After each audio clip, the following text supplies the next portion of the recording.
Bismillahirrahmanirrahim. Assalamualaikum warahmatullahi wabarakatuh. Alhamdulillahi rabbil alamin. Bismillahi ma sya'allah la mawjudin bihaqqin illallah. Bismillahi ma sya'allah la syai'un ni'matin faminallah. Bismillahi ma sya'allah la haqqa qadrihi illa qadrullah. Bismillahi ma sya'allah la hawla wa la quwwata illa billahil aliyil azim. Shadaqallahul azim. Puji serta syukur kembali sama-sama kita panjatkan kehadirat Allah Qadir Rabbul Jalil. Alhamdulillah, hingga detik dan saat ini Allah Subhanahu wa taala masih memberikan kita nikmat, karunia, rahmat serta maghfirahnya, sehingga kita bisa berjumpa dan bertemu kembali dalam acara Kultum di Fadar TV untuk seluruh sahabat Padar dimanapun berada. Salawat dan salam yang tidak pernah bosan kita sanjung tinggikan kepada baginda Rasulullah SAW, karena berkat perjuangan beliau, jerih payah beliau, sehingga kita dapat menikmati indahnya iman dan Islam tersebut. Dalam satu istilah, minadz zulumati ilan nur, membawa kita dari jalan yang penuh dengan kezaliman sampai kepada alam yang terang benderang yang disinari oleh iman dan Islam. Perjumpaan kali ini kita akan memulai dari suatu ayat Allah Subhanahu wa taala yang memberikan arahan kepada kita, yang berbunyi, Ya ayyuhalladzina amanu qu anfusakum wa ahlikum nar. Wahai orang-orang yang beriman, jagalah dirimu dan keluargamu, kaum kerabatmu, orang-orang yang berada di sekitarmu dari siksaan api neraka. Allah Subhanahu wa taala telah menitipkan begitu banyaknya nikmat kepada kita hingga detik ini. Jika kita coba mengulas kembali nikmat yang telah diberikan Allah Subhanahu wa taala tersebut, niscaya tidak akan pernah dapat bisa kita hitung dan tidak akan pernah dapat pula bisa kita gantikan. Dalam satu konsep keislaman, sebagaimana yang dianjurkan oleh Rasulullah SAW, ada 3 hal yang harus kita terapkan dalam kehidupan kita. Yang pertama adalah sholat. Yang kedua, sholawat. Yang ketiga, silat. Sholat adalah salah satu bentuk komunikasi yang kita jalin kepada Allah Subhanahu wa taala, baik secara ruhaniyah ataupun jasmaniyah kita. Saat kita mengangkat kedua tangan kita mengucapkan takbiratul ihram, Allahu Akbar, ada perjanjian secara otomatis dalam hati kita kepada Allah. Saat kita menghadap kepada Allah, saat kita berbicara dengan Allah, saat kita berkomunikasi dengan Allah Subhanahu wa taala, apa perjanjian yang kita lakukan? Salatku, hidupku, matiku semata-mata karena Allah Subhanahu wa taala.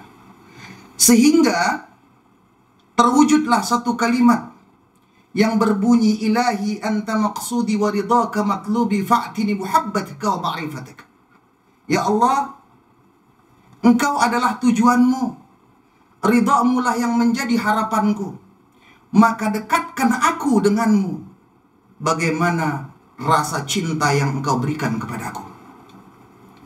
Nah, jika kecintaan itu telah muncul dalam kehidupan kita, telah muncul dalam keseharian kita, terpatri dalam setiap waktu, saat dimana Allah Subhanahu wa taala memberikan nikmat yang tidak pernah putusnya kepada kita, maka pada saat itu pula lah mahabbah itu akan muncul. Contoh, terkadang dalam kehidupan sehari-hari, misalkan panggilan seseorang itu jauh lebih mulia dibandingkan panggilan Allah Subhanahu wa taala. Para sahabat Badar yang dimuliakan Allah Subhanahu wa taala, jika andai kata Allah Subhanahu wa taala meminta kepada kita agar kita mengganti setiap apa yang telah diberikan Allah Subhanahu wa taala dari hal terkecil saja, udara, oksigen yang setiap hari kita hirup,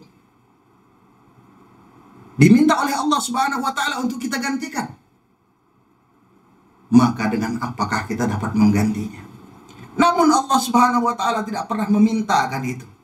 Allah hanya meminta kita untuk senantiasa bersyukur kepada Allah Subhanahu wa taala dengan bentuk tunduk dan sujudnya kita kepada Allah Subhanahu wa taala.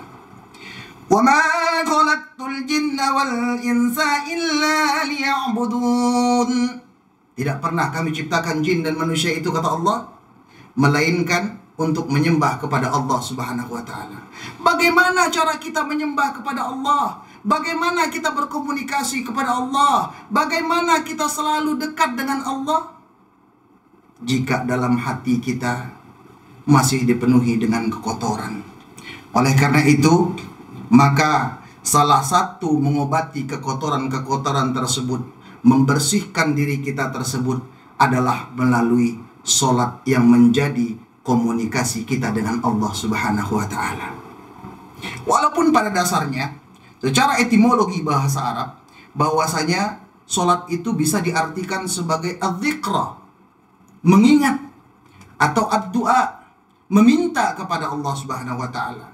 Namun solat pada umumnya secara ilmu syariah adalah suatu perkara yang kita mulai dengan faktor kesucian, lalu kita awali dengan tahbiratul ikhram dan kita akhiri dengan salam. Inilah solat yang sebenarnya.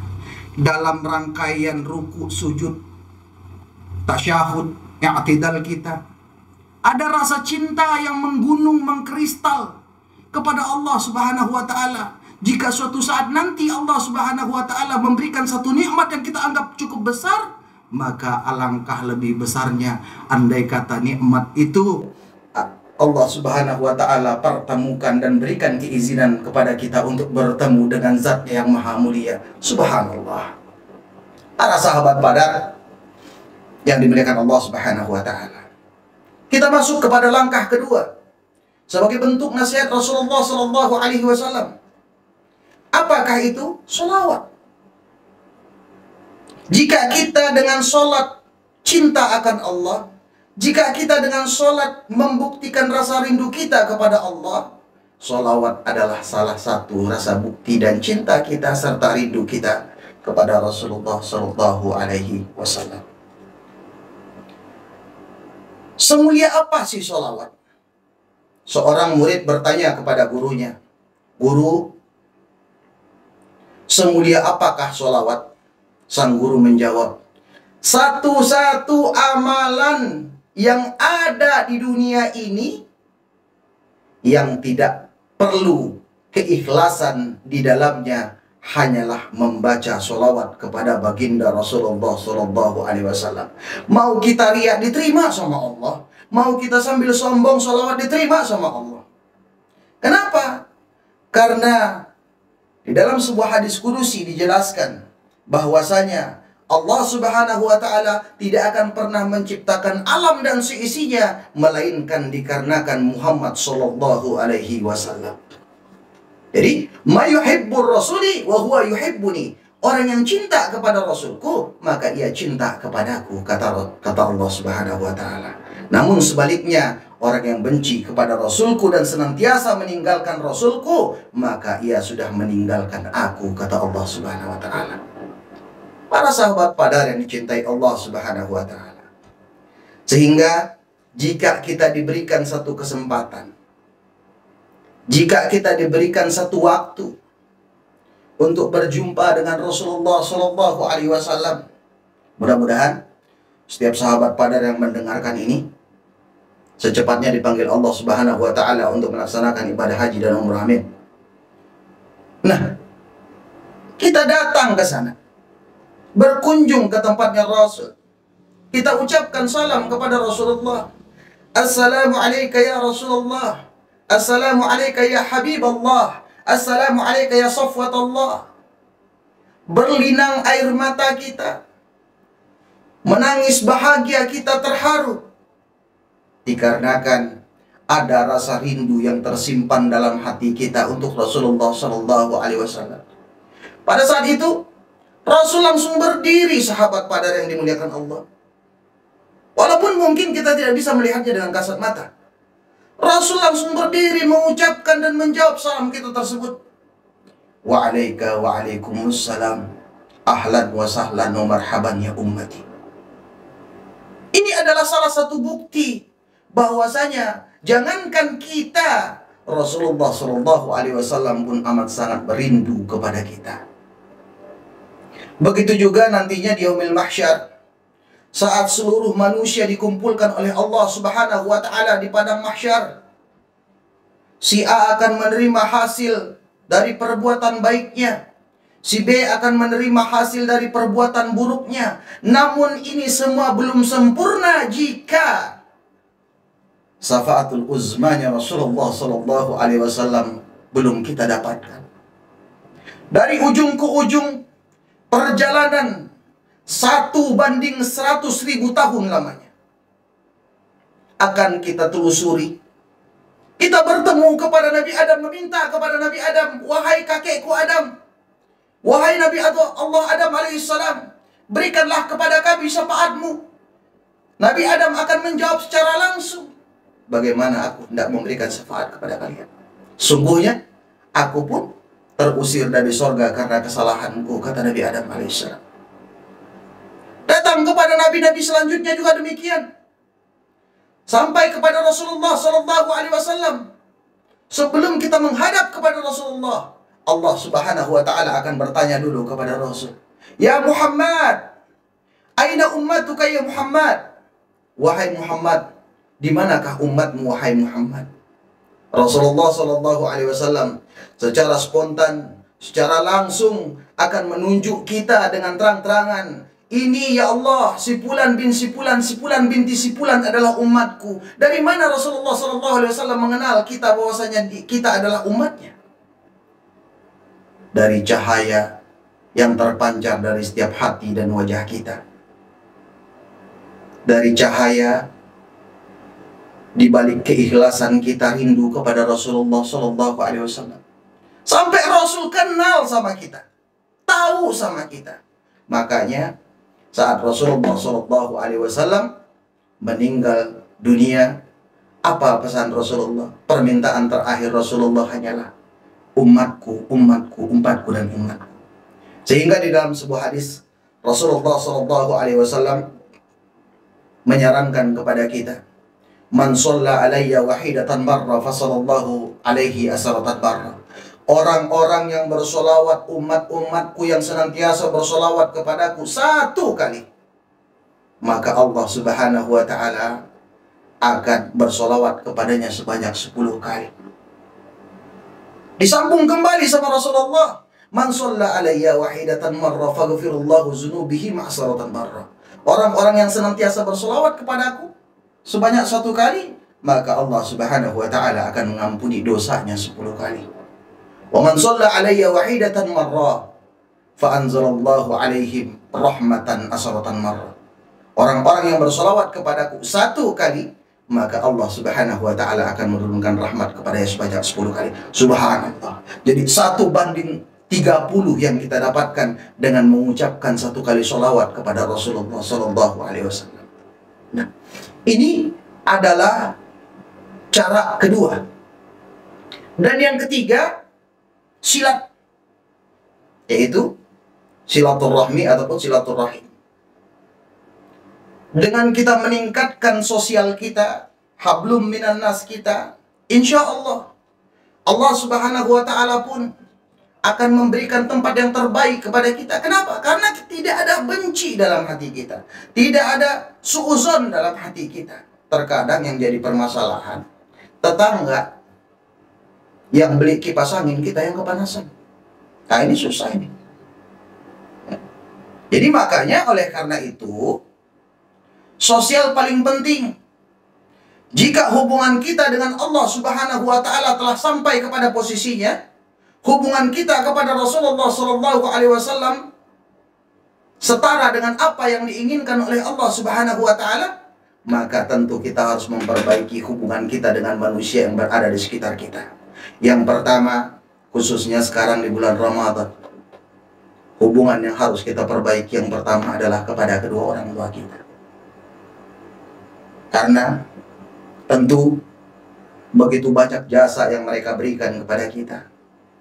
Tanpa mengenal rasa lelah, banting tulang peras keringat sang ayah harus memikul beban tanggung jawab sebagai kepala rumah tangga.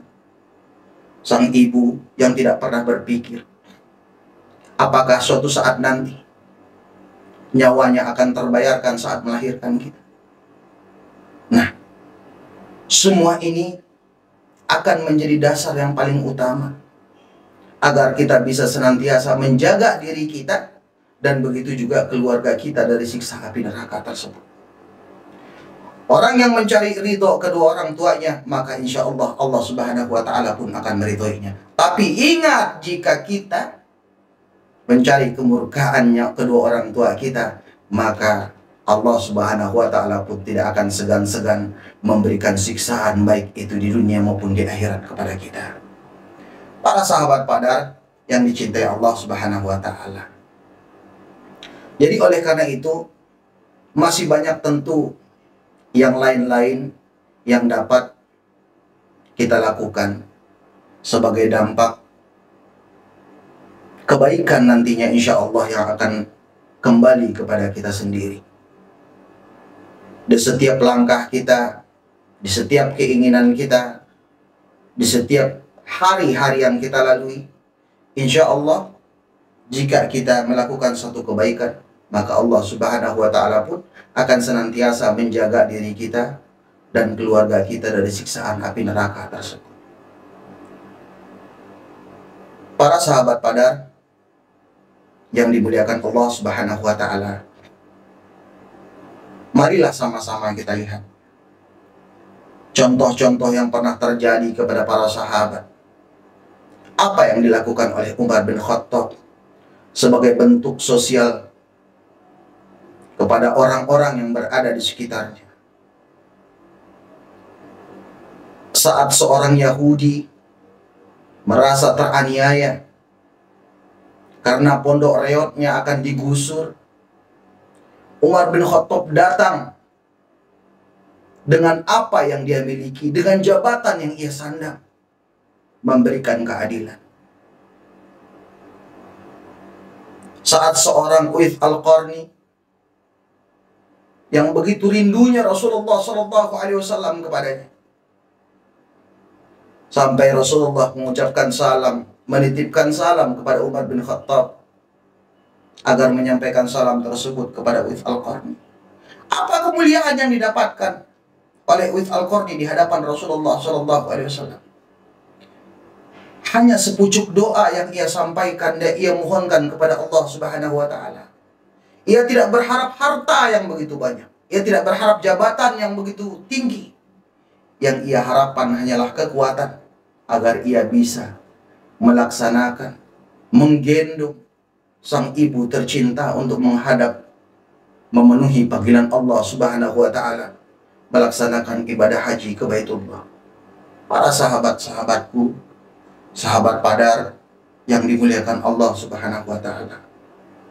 Dari sinilah sehingga Rasulullah Shallallahu alaihi wasallam diutus Allah Subhanahu wa taala ke persada bumi yang kita cintai ini sebagai rahmatan lil alamin, rahmat bagi sekalian alam, agar kita senantiasa terjauh dari segala macam hal-hal yang dibenci Allah Subhanahu wa taala, agar kita terjauh dari siksaan api nerakanya Allah Subhanahu wa taala. Sehingga Allah Subhanahu wa taala pun menganjurkan agar kita berjaga-jaga, senantiasa untuk waspada. Semoga kelak kita tergolong orang-orang yang bertakwa di hadapan Allah Subhanahu wa taala dan mendapatkan indah dan manisnya surganya Allah Subhanahu wa taala. Amin amin ya rabbal alamin. Mungkin tidak Cukup banyak yang dapat saya sampaikan. Jika ada kekurangan dan kehilafan, saya berharap untuk dimaafkan. Kepada Allah Subhanahu wa Ta'ala lah sama-sama kita mohon ampun. Di Syahrul Maghfirah ini, marilah sama-sama kita angkat, kita tengadahkan tangan kita dengan 10 jemari terbuka memohon kepada Allah Subhanahu wa Ta'ala. Sesungguhnya tiap-tiap doa hamba yang ia panjatkan, terkhususnya di bulan ini, maka Allah Subhanahu wa Ta'ala pun insya Allah akan mengijabahkannya. Sebagaimana janji Allah Subhanahu wa Ta'ala, ud'uni astajib lakum, mintalah kepadaku pasti akan ku kabulkan, pasti akan ku ijabah, kata Allah Subhanahu wa Ta'ala. Akhiru kalaminna, ihdinas siratal mustaqim, siratal ladzina an'amta alaihim, ghairil maghdubi alaihim waladdallin. Amin. Akhiru kalaminna, taufiq wal hidayah, wabis salamah wal maghfirah bil barakah. Wassalamualaikum warahmatullahi wabarakatuh.